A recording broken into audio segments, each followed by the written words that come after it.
सभी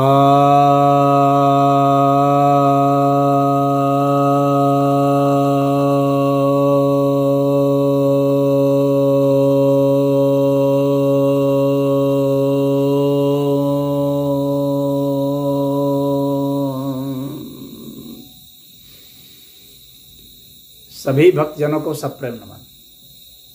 भक्तों, एक जिज्ञासा आई है कि बिग बैंग के पहले क्या था, धर्मशास्त्र इस विषय में क्या कहते हैं।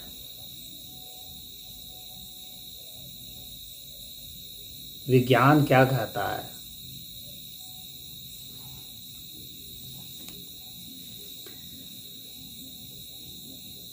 तो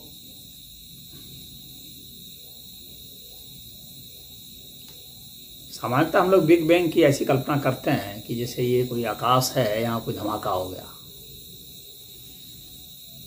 तो हम कहते हैं वो बैंग, धमाका। बिग बैंग मतलब बड़ा धमाका। लेकिन भाई, उस समय तो आकाश तक तो भी नहीं था, तो धमाका कहाँ हुआ। और समय भी नहीं था कि वहाँ तो टाइम भी नहीं था। समय की तो शुरुआत ही वहाँ से हो रही है विज्ञान के हिसाब से ही। तो वहाँ समय भी नहीं था और आकाश तत्व भी यानी स्पेस भी, स्थान भी नहीं था, और जिसको द्रव्यमान कहते हैं वह भी नहीं था। तो विज्ञान तो कुछ नहीं कर पा रहा है। तो विज्ञान बस यही कह देता है कि वहाँ वह सिंगुलरिटी थी। सिंगुलरिटी कह करके अपनी जान छुड़ा लेता है। और वहाँ फिजिक्स का नियम क्या लागू होगा, क्योंकि फिजिक्स के हमने जितने भी लॉ बनाए हैं सब तो टाइम फ्रेम्ड है। तो जहाँ टाइम ही जीरो है वहाँ आपका कौन सा लॉ काम कर रहा है भाई। हमने फिजिक्स में डिस्टेंस संबंधित लॉ बनाया है। स्पेस, डिस्टेंस का मतलब स्पेस हो गया। अब तो वहाँ जब डिस्टेंस ही नहीं है तो डिस्टेंस संबंधित सारे लॉ बेकार हो गए, डिस्टेंस जीरो, बेकार हो गए।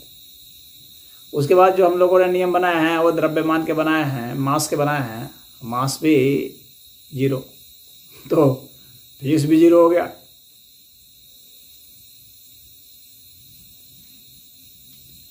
तो जब ये सभी वो हो गए तो वहाँ उसको सिंगुलरिटी कह दी है ये। लेकिन उससे हमें बोध क्या हो रहा है, कुछ तो बोध नहीं हो पा रहा। वह स्थिति कब आती है ये अभी तो हम लोगों ने अभी खोजना शुरू किया है भाई। लेकिन हम लोग आज के लॉ से खोज रहे हैं, पता नहीं सही खोज पाएंगे भी कि नहीं खोज पाएंगे। तो कहते हैं कि यह जो है सिंगुलरिटी में क्या है कि मास और वॉल्यूम और टाइम सब जीरो हो गया, सब एक में हो गया। जीरो भी नहीं भी माने तो अनडिफाइंड तो हो ही गया। तो अनडिफाइंड भी अगर हो गया तो वह धर्मशास्त्र तो यहाँ पर कहता है अव्यक्त, उसको विज्ञान ने सिंगुलरिटी का दिया है। तो वहाँ तो कोई लॉ आपने बना ही नहीं सकते, काम ही नहीं कर सकते। तो ठीक उसके पहले क्या था, तो वहाँ पहले का मतलब क्या हो गया। फिर तो टाइम से के ही संदर्भ में कोई यह प्रश्न पूछा जा रहा है, फिर टाइम से संदर्भ में पूछने से कैसे हल आएगा बताइए। पहले क्या था तब फिर टाइम का रेफरेंस है यहाँ, तो वहाँ टाइम तो था ही नहीं, तो रेफरेंस कहाँ से आएगा। अब यह जो कहा जाता है, विज्ञान यह कहता है भाई अभी जो हम लोग का ब्रह्मांड है वो फैल रहा है। तो यह फैलाने के पीछे कहते हैं कि यह जो है डार्क मैटर है, डार्क एनर्जी है जो इसको फैला रही है। और फैलाते फैलाते जब ऐसा समय आ जाएगा जब ये और नहीं फैल पाएगा, बहुत स्पीड से फैले जा रहा है, तो यह फैलते फैलते फैलते कहाँ तक जाएगा भाई। कहते हैं एक सीमा तक जाएगा, उसके बाद क्या होगा, फिर लौटेगा, लौट के बुद्धू घर को आए, फिर लौटेगा। लौटेगा क्यों, क्योंकि ये इसको कहाँ तक धकेल पाएगा। डार्क मैटर, डार्क एनर्जी की भी तो कोई लिमिट होगी, लिमिट है तभी यहाँ पर लॉ एक्ट कर रहा है। तो ये जो लिमिट में चला जाएगा, फिर जब इसका लिमिट आ जाएगा तो फिर क्या होगा, फिर फैला नहीं पाएगा। और फिर क्या होगा, फिर कहते हैं कि जो ग्रेविटेशनल फोर्स है फिर उसकी भूमिका आ जाएगी और वो फिर सबको पुल करने लगेगी, फिर सबको सिकुड़ने लगेगी और सब फिर सिकुड़ते सिकुड़ते फिर अव्यक्त हो जाएगा, जिसको सिंगुलरिटी कह देते हैं। लब्बो लब्बा मोटे तौर पर इतना ही है। तो इस तरह से फैलना होगा, सिकुड़ना होगा, फैलना होगा, सिकुड़ना होगा। लेकिन ये जा रहा है, ये फैल रहा है तो कहाँ जा रहा है?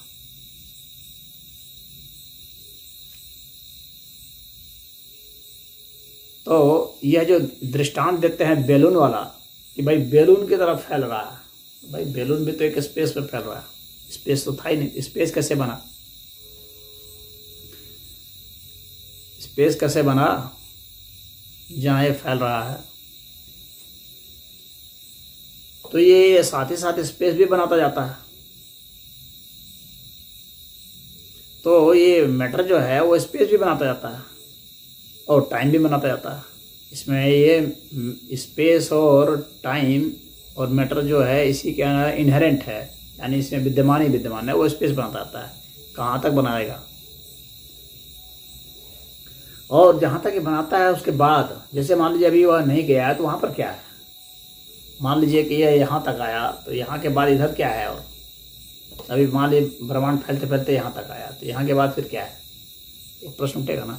अब इसका बैलून की तरह, ऐसा बैलून जो कि ये पाइप नुमा है, तो बड़े अर्थ में है तो फिर इसी तरह से आ रहा है। यानी एक चक्का मान लीजिए, एक चक्का ही मान लीजिए, एक ऐसा बैलून जैसे ट्यूब होता है, ट्यूब, तो उसमें भर देते हैं, हवा भरते जाते हैं तो वो फैलता जाता है। तो मान लीजिए कि एक बहुत बड़ा ट्यूब है, तो भाई भीतर में जो पोपला, जैसे ट्यूब के भीतर में पोपला है, ट्यूब के बाहर में भी खाली जगह है, तो फिर वह क्या है वो अभी तो बताना पड़ेगा। बाहर का जो है वो जो बड़ा आकाश है वह कहाँ से आया, वो कैसे आया? विज्ञान यहाँ बता नहीं पाता है उत्तर में। ये साइंस का प्रश्न ही नहीं रह जाता है, यहाँ पर फिलॉसफी आ जाती है। क्यों? क्योंकि साइंस जो है लॉ पर चलता है और लॉ के लिए डिफाइंड सेट फार्मूलेस होते हैं जो बुद्धि हमें बनाती है, बताती है, जिससे हम मेजरमेंट कर सकते हैं, जहाँ रिपीटिशन हो सकता है, दोहरा हो सकता है। ये ही साइंस का लॉ है, तभी वो चीज़ साइंटिफिक मानी जाती है। लेकिन जहाँ सब सिंगुलरिटी हो गया भाई, अब वहाँ पर कौन सा लॉ काम कर रहा है आपका?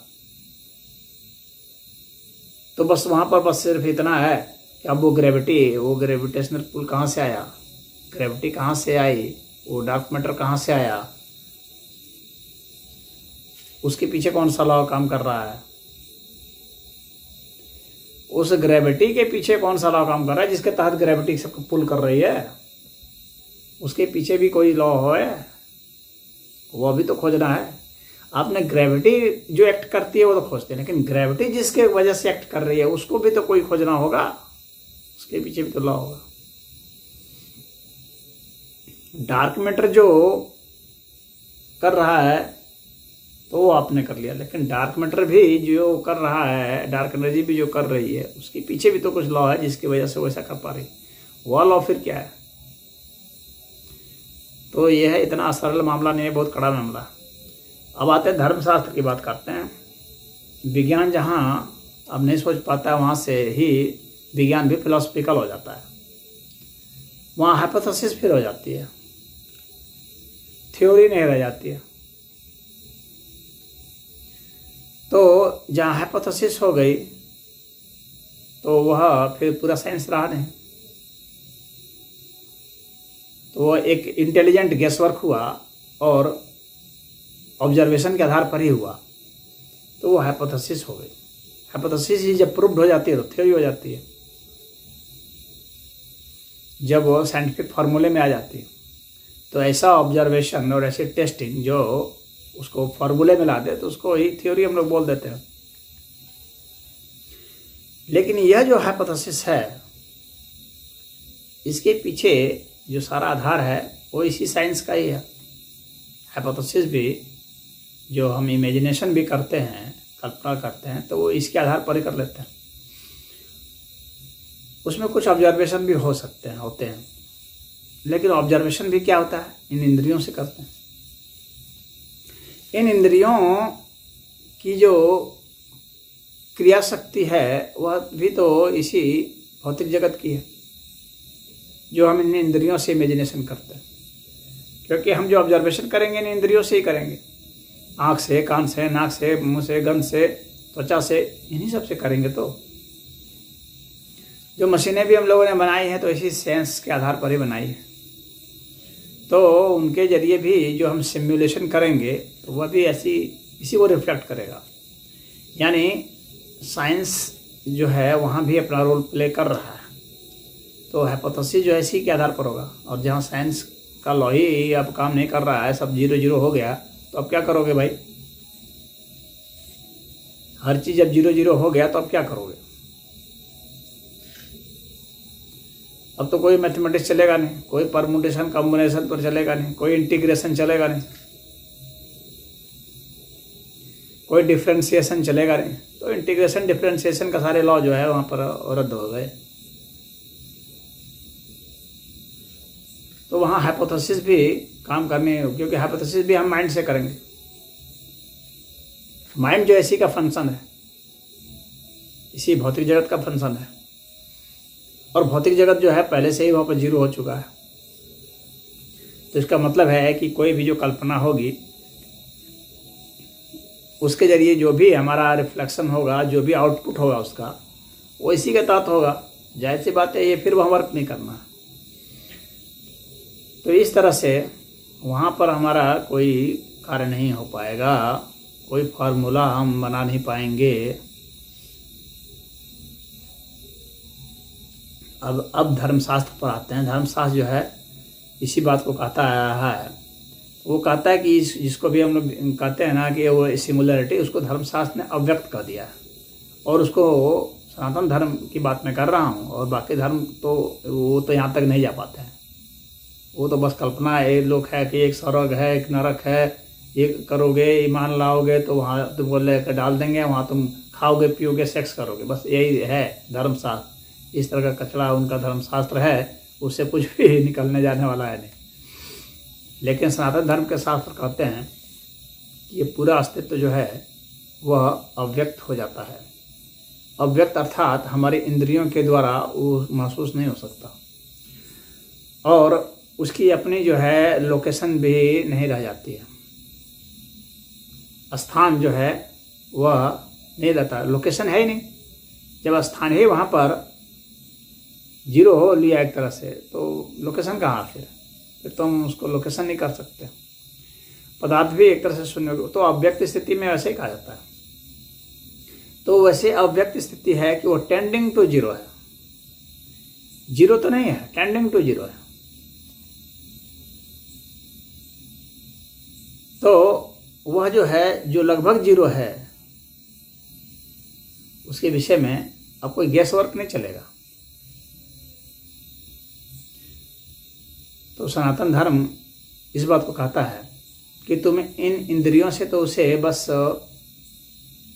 उस स्थिति को भी नहीं जान सकते, अव्यक्त को भी नहीं जान सकते। इसके पहले तक को जान सकते हैं, क्योंकि हमारी इंद्रियों की सीमा है, देखने की सीमा है, सूंघने की सीमा है, सुनने की सीमा है, चखने की सीमा है। तो ये सीमाएं हैं। इस सीमा को अगर हम एक्सपेंड भी कर देते हैं तो भी यह असीमित ही रहेगा। इसीलिए इन इंद्रियों से उसको जाना नहीं जा सकता। सनातन धर्म इस बात को स्पष्ट कहता है कि वास्तव में जो सत्य है उसको हम इन इंद्रियों के माध्यम से नहीं जान सकते।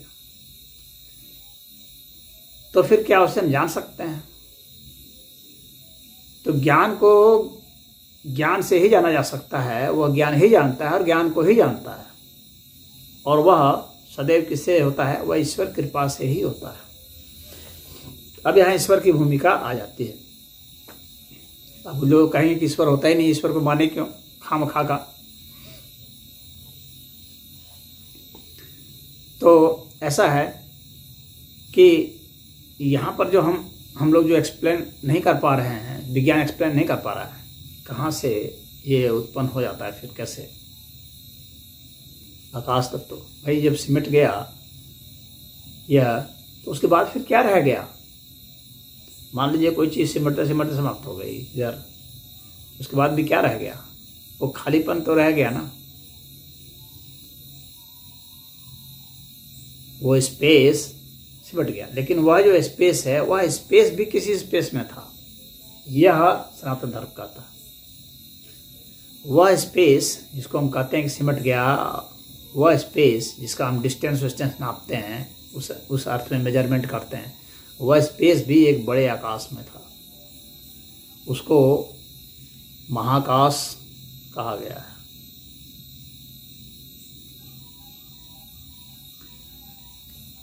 तो वह जो है महाकाश, उसी से सब ये सब उत्पन्न होते हैं। ये आपका छोटा आकाश उत्पन्न हुआ उस महाकाश से, जिसको कि आप नापते हैं। फिर उस आकाश से फिर ये सब आपके तत्व उत्पन्न होते हैं। अब वह जो महाकाश है, यह तो आप समझ पा रहे हैं कि जब सिकुड़ गया उसके बाद भी कुछ रह गया, एक बहुत ग्रेटर वैक्यूम जैसा महाकाश, जो सिकुड़ता नहीं है, जो फैलता नहीं है, जो विद्यमान है, शाश्वत सत्ता है, जिसको आकार प्रकार में आप नहीं ला सकते। क्यों? क्योंकि कोई पदार्थ नहीं है कि आप आकार प्रकार में लाएंगे, जिसको आप टाइम फ्रेम में नहीं ला सकते हैं। और वह उसका फैलाव कहीं है, ऐसा नहीं है कि उसका कहीं अभाव है। तो वह अनंत सत्ता है। तो उस अनंतता को ही वह महाकाश, वह अनंत है, उस अनंत को ही ईश्वर कहा गया है। और उसको आप ऐसे इंटेलिजेंस से गेस कर सकते, समझ सकते हैं। अब बात हुआ कि उसको महसूस कैसे कर सकते हैं, अनुभूत कैसे कर सकते हैं। तो कहा गया है कि हमारी जो अनुभूति होती है सब तो यह अहंकार के कारण होती है। तो अहंकार तत्व भी तो विलीन हो गया, क्योंकि अहंकार भी तो यहीं पर इसी का अस्तित्व में से था, पदार्थ जगत का ही खेल था यह। तो ये तो इसी में लीन हो गया। तो अहंकार तत्व से हम इसे नहीं जान सकते। तो इसलिए भक्ति का बहुत महत्व दिया गया है। कहा गया है कि वह महाकाश जो है वह स्वयं ही हमें दर्शन दे के बता सकता है। यहाँ भक्ति की भूमिका आती है। यानी एकमात्र भक्ति से ही, उस महाकाश की भक्ति जो है, उससे ही हम उस महाकाश को अनुभूत कर पाते हैं। और उससे जो महसूस करते हैं वह कब? जब हम स्वयं उस महाकाश के अर्थ को इस अर्थ में समझेंगे कि हमारा भी महाकाश है। हर तत्व का अपना एक आकाश तो है ही, महाकाश भी है जो शाश्वत है। तो हम अपने जब महाकाश को समझ लेंगे, तो हालांकि वह व्यक्तिगत महाकाश नहीं है, महाकाश तो जब होगा तो अनंत ही है, लेकिन हम अभी इस संदर्भ में जहाँ पर अभी हम हैं, जो कि हम अपने को निजी समझते हैं, वहाँ से जब हम अपने को समष्ट समझेंगे, जब मैं ही मैं हूँ, वह आकाश ही आकाश है, या वह परमात्मा ही परमात्मा है, तो हम अपने को अधिक से अधिक अपने उस सूक्ष्म आकाश तक जा पाते हैं। सूक्ष्म आकाश के बाद फिर क्या होता है कि अगर हम अपना बोध बरकरार रखें, अपनी चेतनता बरकरार रखें, वह चेतनता क्या है? वही महाकाश है, जो कि सूक्ष्म आकाश के रूप में भी है। सूक्ष्म आकाश के रूप में वह हमारी जो चेतना है वह कुछ स्थूल है, और वह महाकाश जो है वह परम चेतन अवस्था है। तो इस सूक्ष्म चेतना यानी इस छोटे आकाश को जब हम फील कर लेते हैं, छोटे आकाश को हम फील कर लेंगे, तो हम फिर बड़े आकाश के फीलिंग करने के पात्र हो जाते हैं। तो इस सूक्ष्म आकाश के जरिए हम उस महाकाश में प्रवेश कर सकते हैं। यानी आकाश के जरिए सूक्ष्म आकाश में जाएंगे, सूक्ष्म आकाश के जरिए महाकाश में जाएंगे। तो अभी हम आकाश तत्व को समझेंगे, फिर सूक्ष्म आकाश को, फिर महाकाश को। तो हम सिर्फ अपना उस स्पेस को समझते जाएं। अभी देखेंगे यहाँ निर्माण जो है वो क्या है, एक पोपला के भीतर पोपला है, इसीलिए आपको हर समय हर जगह आकाशी मालूम पड़ता है। एक खाली जगह, कोई भी जो जगह है उसमें आपको लगेगा कि एक खाली है, उसमें एक पाइप के भीतर पाइप है, फिर वो पाइप के भीतर पाइप है, लेकिन वह जो पाइप है जो आपको आकार दिख रहा है उसमें फिर वो पाइप है, यानी हर समय पोपलापन है। तो वह जो है यही महाकाश होता जा रहा है। तो यानी उसके जो लेयर था जो आपको मोटा दिख रहा था, जो अब जब उसके भीतर करेंगे तो वो लेयर धीरे धीरे पतला हो रहा है, पतला हो रहा है, पतला हो रहा है, पतला हो रहा है, और अंततः वह जो लेयर है अंत में लगेगा कि ओ ये तो सिर्फ आकाश ही था, आकाशी आकाश था। उस आकाश के घनीभूत होने से वह लेयर एक पाइप का वो बन रहा दिख रहा था आपको।